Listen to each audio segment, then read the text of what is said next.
যা চাই সব যদি দুনিয়াতেই পাওয়া যেত, তাহলে এটা দুনিয়া না, জান্নাত হয়ে যেত।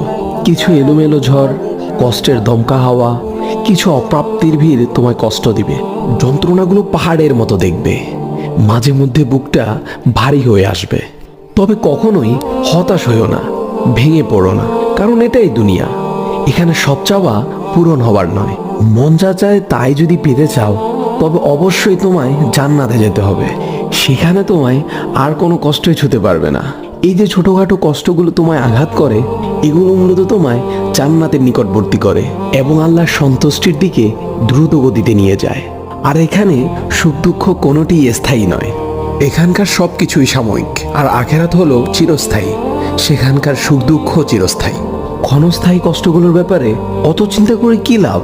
আল্লাহ সুবহানাহু ওয়া তাআলা বলেন, জান্নাতে তোমাদের জন্য তোমাদের মন যা চাই তাই আছে। তোমরা যে জিনিসের আকাঙ্ক্ষা করো, তোমাদের জন্য সেখানে তাই আছে। সূরা ফুসসিলাত আয়াত নাম্বার 31। তাই স্বপ্নগুলো আখিরাতের জন্য বাঁচিয়ে রাখো। হতাশ হয়ে নিজেই নিজের উপর জুলুম করো না।